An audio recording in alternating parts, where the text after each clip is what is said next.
Well, good afternoon, everybody. It is Tuesday, May 19th. Hard to believe, Memorial Day week. We've been in this 9 weeks, and we have a great episode today of Community Together. And I have my good friend and colleague, Marshall Waller, with us today. And he's a family law certified family specialist. And Marshall, welcome aboard. Thank you for being with us. Thank you for having me, Lydia. I really appreciate it.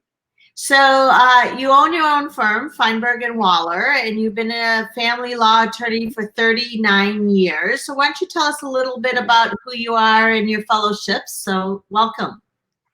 Thank you very much. And hi, everybody. I'm glad you guys are here and tuning in. And I hope I'm going to be able to answer your questions for you, and I'll do my best to do that. As Lydia pointed out, I'm a partner at Feinberg and Waller. We have offices in Calabasas and Beverly Hills. I've been a lawyer for about 39 years, and something I'm stunned that I've been doing anything for 39 years. We have a small law firm. We have 9 attorneys, support staff and stuff. We specialize in all aspects of family law, which is sort of an umbrella term that handles divorce and premarital agreements, postmarital agreements, custody, visitation, domestic violence, things like that. We also do some interstate and international items. Those are usually international custody issues. I'm a fellow in the American Academy of Matrimonial Lawyers.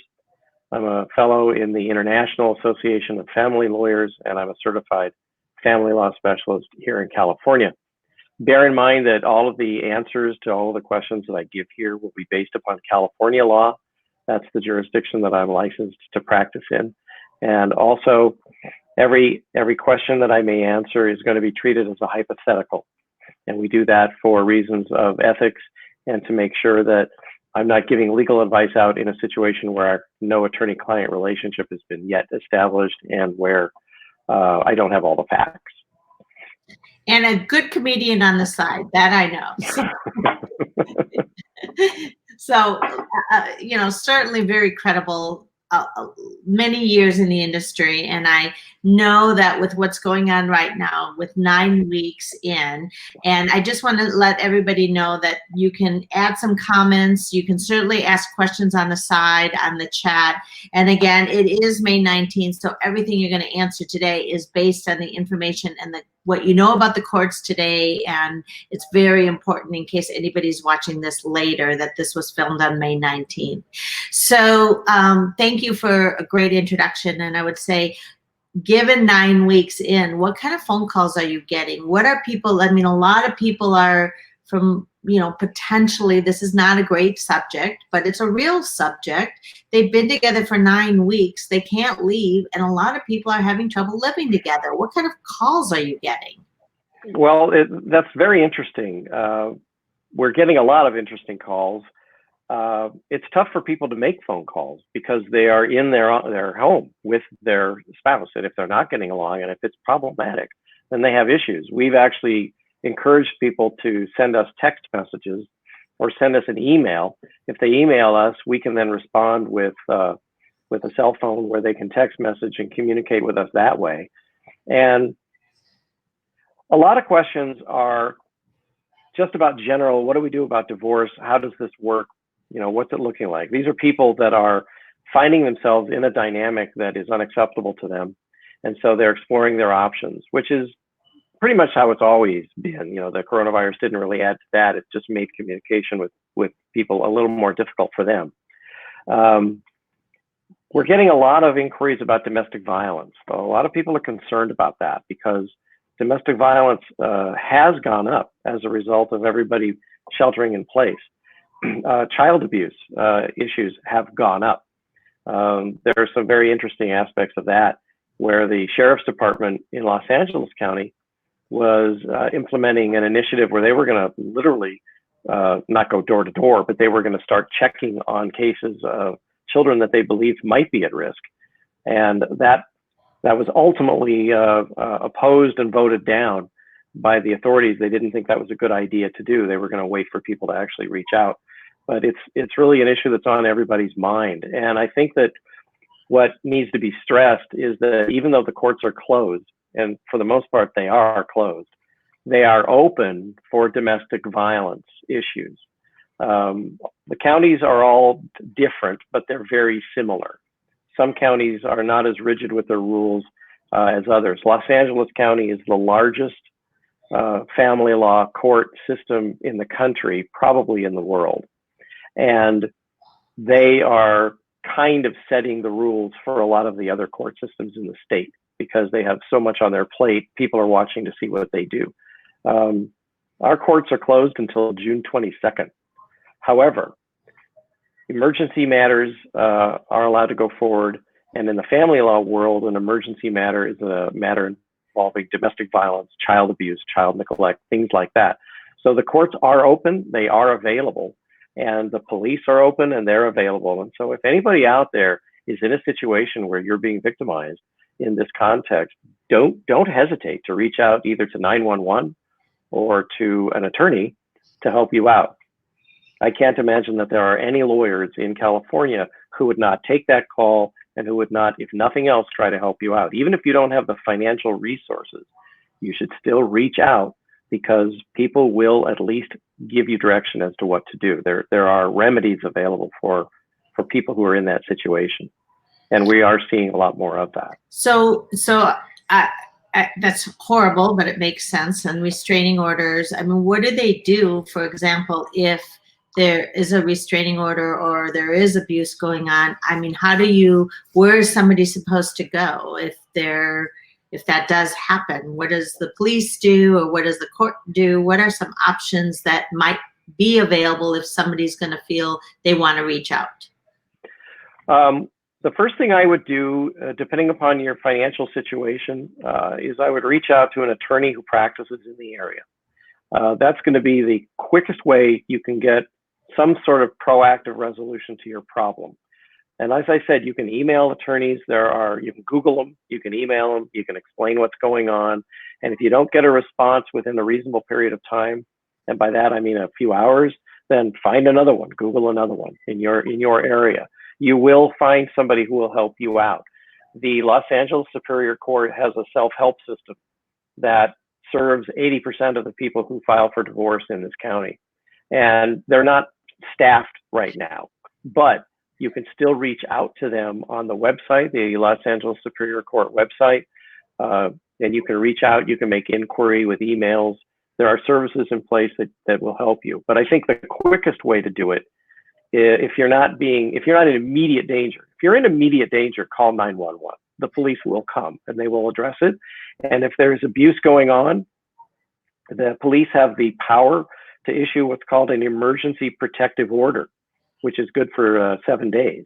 And that will give you an immediate restraining order. The way that works is the police on site at your house call a judge and they explain the facts and circumstances. The judge authorizes the issuance.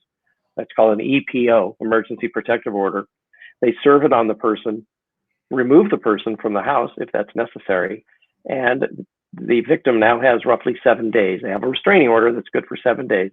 And that gives them the time to try to do something about it. And if you're not in immediate danger, then the quickest way, in my opinion, to address this is to reach out to an attorney who practices in this area who will be able to help you. And what are the options? I mean, so do they, after 7 days, are the options that one leaves, that one? Well, here's how it works, basically. Whether you have an EPO or whether you just reach out to an attorney and say, what can I do? Let's say you get the EPO. What do I do now? You reach out to an attorney, or you go online and you try to figure out how to do it yourself. There's a lot of resources available. We have resources available on our website. It's www.feinbergwaller.com. And I'm sure there's going to be some mechanism where we can post that or something if somebody wants to write that down. www.feinbergwaller.com. Right. So we have a resources page that will direct people if you don't have the financial resources, or if you're just concerned you don't know what to do. But what happens is the lawyer then gets this information and prepares papers to submit to the court on what's called an ex parte basis, meaning it's an emergency. We have to go in right away. And they either give notice which is 24 hours, or they just don't give any notice and they go in and they say to the judge, here's my problem. I need order to protect me. And you can do that by court call, which is telephone. You can do it by WebEx, which is kind of like Zoom. And not every courtroom has that, but every courtroom is equipped to handle these matters. And they do it in a socially responsible way, a medically responsible way. So you're not exposed. The courts are very, very diligent about protecting social distancing. They're not letting anybody into the courthouse who doesn't have, legitimate business that day. And the kinds of orders you can get a kick-out order if the facts support it. You can get a stay-away order, no harassment, no battery, no assault, no sexual battery, stay 100 yards away, 5 yards away. You can get temporary custody orders if you need those. And you can get temporary control of property. You can get temporary ownership of your cell phone account. If your abuser controls your cell phone and threatens to turn it off, you can get temporary control of your car, things like that. You can get control over bank accounts. These orders are good for about 3 weeks. And then what happens at the end of 3 weeks, there's a hearing. And at the hearing, the other side will now have been given your paperwork, and they'll have an opportunity to come in and they'll tell their story and you'll tell your story. And then the judge will decide what to do.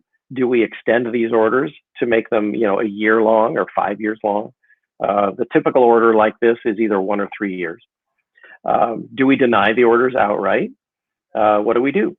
And if you are on the receiving end of one of these orders, all right, let's say you're not an abuser, but your spouse is claiming you are, and you get served with these papers, what do? Contact an attorney. Tell your side of the story. Go in with evidence, with proof, with pictures, with recordings, with whatever you have to let the judge, who doesn't know you, and the judge doesn't know anything that's going on, all right? Knows nothing about you. So you're just two people that are coming to the court asking the judge to do some very extreme things. Restraining orders are big deals, and they can affect employment. They can affect ownership and possession of weapons. There's a lot going on. And so when you go, make sure you go there equipped to prove what it is you're claiming, or however it may be. But that's generally how domestic violence works. And either side is entitled to ask for an extension of time if they need more time to get ready. And these days, the courts are pretty good about granting those extensions. And so just kind of bear that in mind as well, that you have a lot more control over what's happening than you realize. And all you have to do is ask. You just have to ask the court. And the court is there to serve you. They're not there to serve the lawyers. They're not there to serve anybody but you. You are the customer in the courthouse. And they know that and they respect that. And so if you are reasonable and you ask for something that's reasonable, chances are you're going to get it. Somebody did post, thank you, Melissa, that Haven Hills is a good resource, a nonprofit resource for domestic violence. And so, absolutely. I know you mentioned your website will have probably that resource on there too, but thank you, Melissa, for that. I mean, obviously domestic violence is scary, and people are scared when they're in the middle of it, I would imagine. And I think that having resources of reaching out to, again, we are talking about Conejo Valley, and a good attorney within Conejo Valley that can respond to you, dial 911. Nobody needs to be in a position right now of fear, and I'm sure domestic violence and especially abuse with children has to be incredibly fearful. And it is, and in Ventura, we practice in Ventura as well. We're like right on in Calabasas, we're right on the border basically. I live in Ventura County. I live in the Conejo Valley, and so Ventura County does all that. Everything I just said, they do the same thing there. You can reach out to them. You can get ex parte orders. You can get emergency protective orders. They're very well equipped to handle that. There is one dedicated family law courtroom in the courthouse in Ventura that hears these every day. I was on the telephone today on a court call on just one of these at 11:30 today. I was on the phone with the court on an ex parte request. And it doesn't have to be domestic violence related. If it is an emergency, they will deal with it, and they'll deal with it well. The Ventura bench, the judges in Ventura, in my opinion, are second to none. and they're extremely responsive and very compassionate, and they understand what's going on. They see this kind of stuff every day. And more so now? Are you seeing more so now in the last 9 weeks than normal? Yes, yeah, there has been an uptick in these kinds of actions. In fact, it's an interesting dynamic because some people, I mean, obviously there's lots of people who are genuine victims of domestic violence. And every time somebody calls our office, we always ask them, is there any kind of domestic violence going on? There are also other people that are weaponizing the domestic violence rules, and they're claiming domestic violence because they're trying to deny visitation, or they're trying to get a leg up on custody.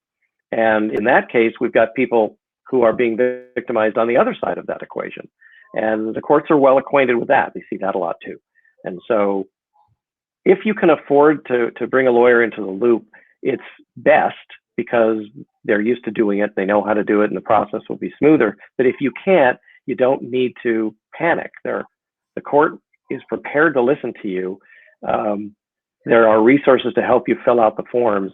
And all you need to do is get in front of the judge, or in this case, it'll be on paper, but tell your story and tell what's happening, and you will get results from the court.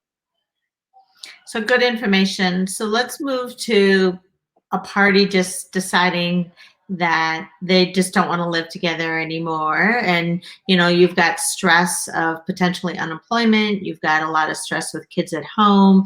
And all of a sudden you're 9 weeks together and you're just like, this isn't working anymore. And we just want to get a divorce. What kind of questions are you getting around that, and how can you help the people who are currently, what do they need to think about? What's the process for that? What are the options for those individuals? If you are in a relationship that is going south and you're quarantining at home together, it's not going to get any better. If you think being in a home with a spouse that you're not getting along with is bad now, wait to see what happens if you decide to file a divorce action while that's happening. So our advice to people is keep it together until we have an opportunity to get some orders in place, because nobody responds particularly positively when they're being served with divorce papers, which you can do. There are people out there who are doing that, and they're doing it while they're living together. And I warn them, I'd say, you know, you do realize that when you do this, it's going to get a lot more tense at home. You know, I don't care, I want to get it going. And so, you know, the best we can do is advise about that risk. But can you file for divorce during the pandemic? Yes. Can you serve the other side? Yes. It's a little more challenging trying to find somebody to do it, but it's not that hard. If you're using an attorney, they've got that figured out. If you're not using an attorney, the sheriff's office will do it. I don't know how able they are to do it right now, but I do know crime is down, believe it or not. So I think that there's, you know, they have a lot more time on their hands than they do usually. What you can't do is you can't get court orders right now, unless it's an actual emergency. So for example, if you're living at home and you want exclusive use of the car, chances are you're not going to get that from the court because it's not an emergency. Chances are you're not going to get a custody order right now if it's not an emergency. And so if you're not interested in actually filing for divorce yet, if you're willing to tough it out and wait to see how it goes, then the best advice I can give you in this regard is to take this time to do a few things. One, try to have adult conversations with your spouse to see if you can work things out, whether by reconciliation or figuring out a plan as to how this is going to look when all the dust settles. I've heard several people say, they've told me that they've told their spouses, as soon as this pandemic is over, we're getting a divorce. Okay, so if that's a real statement, and if you guys are on that page, then that might be a good opportunity to say, so let's sit down and let's talk about what that's going to look like. What are we going to do with the kids? Where are we going to live? How are we going to pay for everything? What kind of support is going to be paid? How's the property going to be divided up? And have that conversation in a calm, adult manner. And if you do that, you'll find that you will save a lot of money, because an awful lot of what divorce lawyers end up doing in the divorce is fighting with the other side over these very same issues. So the more of these issues you can bring together as a couple, and solve, the less expensive and less dramatic the process is going to be. And there are many lawyers will specialize in or do mediations. You know, you don't have to go to battle with your ex-spouse to get a divorce. In fact, you shouldn't. In a perfect world, we'd all be able to sit down and speak reasonably and intelligently and civilly and come to an agreement. Unfortunately, as everybody knows, this kind of breaking up is hard to do, as Neil Sedaka taught us, and now I'm showing my age. And it's hard because it's emotional, and it's hard because I want to see the kids as much as you want to see the kids, and it's not fair that I don't get to see them every day. And if you are capable of compromising with your spouse, it's way better than fighting with them. You just have to remember that everybody has to be on the same page, meaning everybody's willing to take less than what they want. And you have to put your priorities first. The very first priority, if you have children, if you have young children or any children, you know, minor children, your very first priority is them. Because what you're doing now, if you're getting a divorce, is going to impact them for the rest of their lives. And so it's infinitely better if you can sit down and say, look, we're not going to stay together. This marriage is over. We're both done. We're not getting along. And you might be saying it in much more vigorous language, but you should both be able to agree that you both need to do what's best for the kids. And sometimes what's best for the kids is giving up what you might want. And you just need to be aware that you need to do that. The court system exists to help people who cannot come to agreement between each other. The court system is not your place of first resort. It's your place of last resort. So reach out to mental health professionals, reach out to mediators, reach out to collaborative lawyers who practice collaborative law. One of the attorneys that unfortunately she was tied up today, but one of the attorneys who was trying to be available for today, her name is Lisa Zonder, and she specializes in collaborative law and mediation practice. And she's an excellent resource for this kind of thing. We do mediations as well. And really, if you can resolve it without fighting, everybody will be better. Your bank account will thank you. Your kids will thank you. Everybody will thank you. I mean, really good advice, because I think that if you were adults coming into the relationship and you're adults having children, and it's, you know, the advice of being able to resolve, because it's really about the kids and it's your money pot, whether it's your home, whether it's your 401k, it's all in the benefit of the children. And sometimes when you get emotional, you tend to forget that. And I would imagine right now everybody's emotions are very heightened, and especially if they're not getting along and they're stuck at home, I would imagine that's even makes it worse. But to remember, it's really great advice of what you mentioned. Do you think the court system is going to open on June 22nd? Well, the Ventura County courts are scheduled to open on June 10th or June 9th, whatever that Monday is. And I think they will, actually. If you had asked me this a week ago, I would have said, I don't think so. However, I've noticed, and I'm sure you've all noticed in the news, that the country is opening back up a lot more quickly than I had anticipated. The LA County court system was supposed to open on March 15th. I'm sorry, May 15th.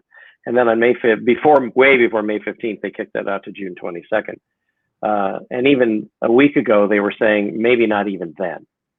I heard somewhere, I don't remember, it wasn't a court system, it was like the city, I think, of LA was thinking about staying locked down until the end of August.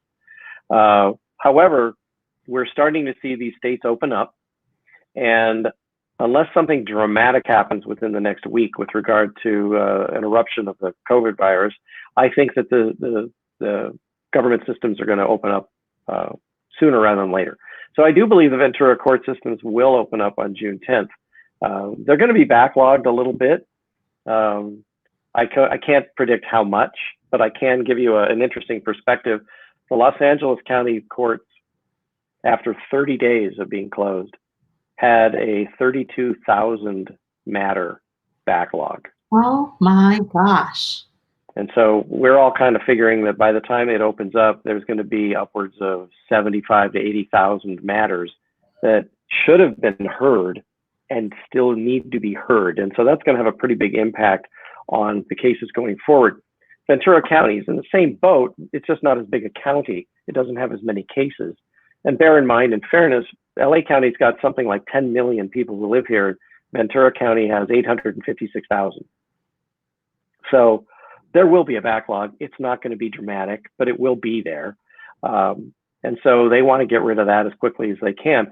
And when they open up, I would plan on seeing a lot of physical distancing regulations, probably a regulation that you have to wear a mask and you have to stay 6 feet apart. And probably we're going to see a much greater use of technology where people can appear by telephone or they can appear by Zoom or one of those, Skype, one of those platforms. And that's really good, by the way, for the consuming public because it's way less expensive. We were figuring roughly 30% of a trial lawyer's revenue income is associated with driving to court, waiting around to be heard, having your case, and then driving back. And so I think we're going to see a paradigm shift in how lawyers practice law because I've been a client. I've had to hire a lawyer before, and it's not a very pleasant experience, and it's very expensive. And if there's an opportunity to save money in that adventure, we should. I tell all of my clients, my job is to keep you out of court because that's where the worst amount of emotional exposure and financial exposure happens. And so I think we're going to see that change as we go forward. But they're definitely going to open up, in my opinion. They're going to open up probably in early June. I love that perspective. Sure. I actually think, this pandemic is going to bring out great, some great new changes in everybody's business. And I think there's no reason for us to be in the car as much we're in the car, and there's no reason we're not doing Zooms. And certainly we need to protect a lot of lives in the next year while we're waiting for the vaccine. And I think saving money and saving time and being more efficient, if that's what comes out of this, then we've won in some ways. As horrible as it is, let's look at the bright side.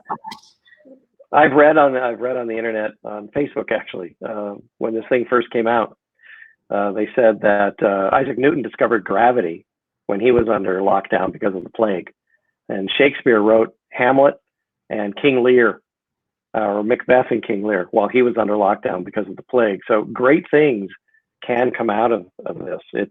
It's been an interesting moment in our species history because it's almost like everybody's had the opportunity to step back and take a breath and look around a little bit and see what's going on. And our presiding judge in Los Angeles said that they've had to implement 10 years worth of technological advances in a month. And so I think a lot of good things are going to come out of this. I think when we go back to normal, it'll look very similar, I think, but it will have some distinct changes, and I think it'll have seeds of better changes that in a perfect world will open up the legal system for more people, because right now it's tough. It's expensive. Everybody knows that. If you ever hired an attorney, it's hard to do because it costs a lot of money. And I think that we're going to see a change in that to some degree.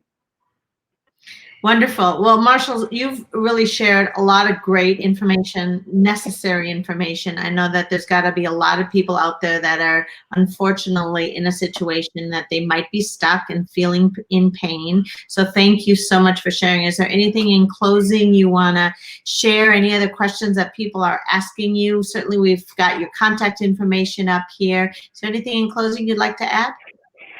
I think what I'd just like to add is to stress that if you are in distress, you are not alone. There is help out there for you. You have to look for it, but it's there. And if you can't think of anything else to do, or if you don't have a computer, which obviously you do, or else you wouldn't be seeing this, call 911. You will be referred out. People are there to help you. It's not the end of the world. These are difficult times, but as they say, we really will get through it, and this will pass. Yeah. And again, you're very caring. I can feel your concern. You're very good with your clients. And thank you so much for sharing and being on today. Wish you and your family health, safety, and certainly sanity through all of this. Thank you, Lydia. You too. And everybody else, stay healthy and be safe. All right. Thanks so much. Have a great day. Thanks for watching today.